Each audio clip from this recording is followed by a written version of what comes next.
What's up, Tsla family? It's Ray J back with another video. And in this one, I want to break down what's happening with SPY, Tesla, and the broader markets. I'm going to talk about what's happening with the economic calendar, some big news involving Tesla, and what's going on thus far in all these different charts. Just know that I am not a financial planner, so take nothing I'm saying as financial advice whatsoever. And also, if you guys can, please check out my Moomoo link that's down below, or use this QR code right over here to sign up.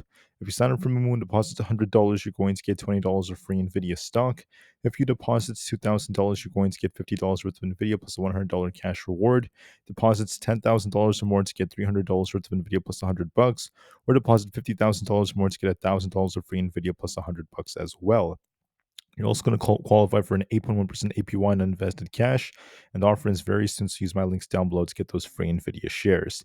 Anyways, as far as Tesla's going, we're looking quite strong. Right now we gapped up and we're trying to go a little higher to test this upper trend line. As long as you hold above 430, we're looking for 435 as our target at this upper trend line. And if we break past it, we're looking for 440 next, which is known for being a tough resistance. But keep in mind, we are gapping up, and if we do end up turning south, and if we can't hold 430, there is a gap to fill, which would take us right back down to 426.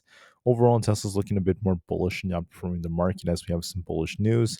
And this is still outperforming and trying to favor upside, but just be careful because the overall market is trying to slow down a bit, and that could also hinder Tesla to some extent. But let's actually talk about the news, and I'll break down more details about the chart. So the good news is that Tesla's been granted approval for autonomous robotaxi trials in Arizona.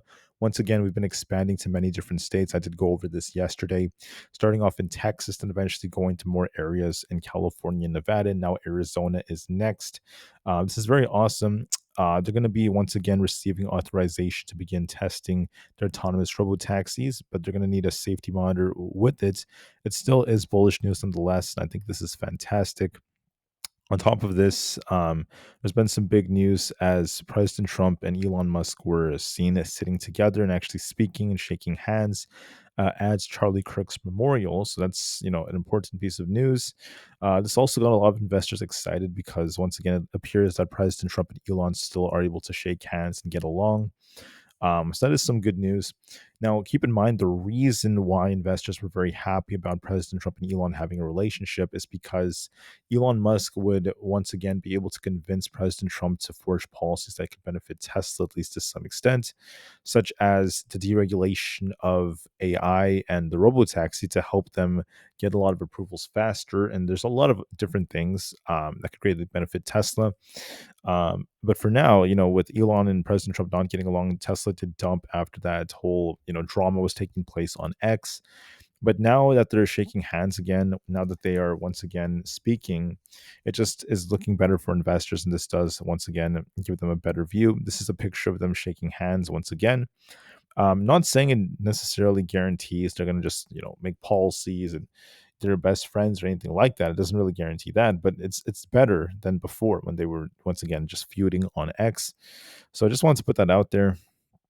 Anyways, today's Monday, September 22nd. We basically had the Chicago Fed National Activity Index, which is quite minor. Then we basically have a couple of Fed speakers like Williams and a few more. Nothing too serious comes out for today, but we do have a bunch of Fed speakers getting ready for Jerome Powell's speech, which is going to be tomorrow. So just keep that in mind.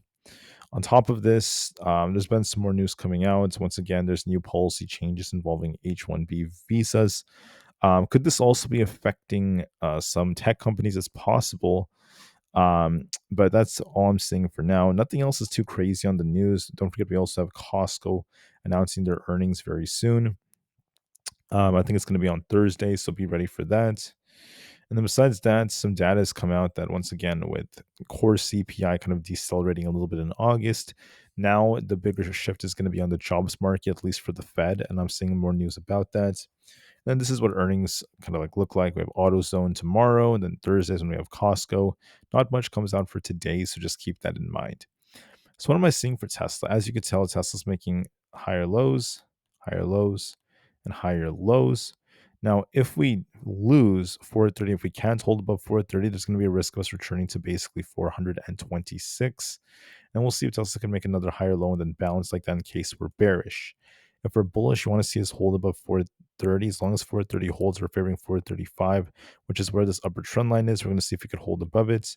And if we don't, we could kind of like turn back down in case there is some kind of shift. I believe that since we're on an uptrend, we're going to be favoring 435 as our potential target. So Tesla will likely try to go for 435, and then we'll see how it reacts once we hit that upper trend line, if we get some kind of drawdown afterwards or not. As long as we're above 430, I'm looking for 435.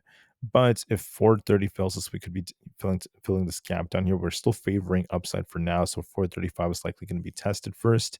So look for some push on Tesla. The only reason why it's not extremely strong is because the whole market is kind of dipping right now just a little bit, and we're going to see if we could hold support. So when we look at SPY on the 30 minutes time frame, we're currently at 662 almost. We need to get back above 662.5. If we do, we're going to be bouncing back up towards 664. But it does look like we might be kind of declining towards 660 flat. If 660 fails us, there's going to be a test of 658 likely coming. So we might dip a little bit to 660, then we'll see if we get a big bounce on SPY to push back up to 662.5 or above. So watch that big test that's coming, a test of like the lower 660s and a bounce. If we can't bounce off that, do expect a little bit more downside. So look for that dip to the 660 area. Then we got to bounce back up for 664 if we break past 662.5. But if we don't hold 660, there could be a dip to 658 basically coming. So we'll see about that. So look for a little bit of downside and potentially a bounce. On the QQQ, it's the same thing. We need to get back above 597.5. If we reclaim 597.5 to 598, we could be looking for 600. But if we lose 596 flats, there's going to be a risk of us dipping back down towards 594. So lose 596 and we're looking for 594, but break past 598 and we're looking for a big bounce to fill this gap. So we're kind of in the middle right here. I would like it if we dip just a little bit towards like, the 596 flat area before we try to bounce on the QQQ. So we'll see about that. The Russell's a little bit weaker. It might be dipping towards 241, and we'll see if we bounce off that or not. Might be a little bit of downside first. ES is range bound between 6,700 and 6,680. It may consolidate for some time before it sees a nice bounce, so just keep that in mind as we're still technically range bound. So we'll see if ES could get some kind of bounce. It might kind of shuffle near 6,680 to 6,700 first, and then we might be looking for a bounce afterwards. So we'll see how it goes. If NQ loses 24,740, it's bearish. But if it breaks 24,800, we're looking for a bounce. Might consolidate here. And then we're going to see if we bounce back up to 24,850. So give it some time. Bitcoin also has a nice accumulation forming here. We could be looking for 113,500. Might see a small bounce. It did gap down already, so there's potential for it. Nvidia is in the middle. So remember this trend line we were talking about? This was acting as resistance on Nvidia. We're trying to test it again. We need to break past 178 to be bullish. If we lose 174, we're more bearish. But as of right now, we're kind of like testing this trend line. And we're going to see if we break past this or not. So be very careful. Hopefully we break the trend line and break out for 178. So we'll see about that. Aapl is favoring 248s. Eventually 250s are resistances. AMD is favoring a bounce. We could be retesting 158. If that breaks, we're looking for 160. Coinbase is also trying to bounce. If we lose 333, we're looking for a dip back down to 330. As long as this holds, we could be favoring a push back up towards 340 again, but we need to hold above 333 to bounce on Coinbase. Amazon's range bound might be retesting the lows at 229.8, and we'll see if we bounce. Meta has resistance at 784. As long as 774 holds, we do favor the 780s. But if 774 fails us, we turn back down. For now, I'm hoping we bounce. Google/Alphabet might be retesting 251. We'll see if we bounce. Then Microsoft might be retesting like 511 before it tries to bounce. VIX gapped up. Is the VIX going to kind of push a bit, then turn back down? Is the market going to kind of dip a bit and then bounce? It's very possible we get a bounce. But we're going to see if the VIX gets a rejection or not, so be very, very patient. With that being said, guys, watch your levels very closely, and we'll see if the market bounces. And for now, as long as we're above 430, Tesla's going to be favoring 435. That is some good news that's come out. With that being said, I thank you all so much for listening. Have a good one, and peace out.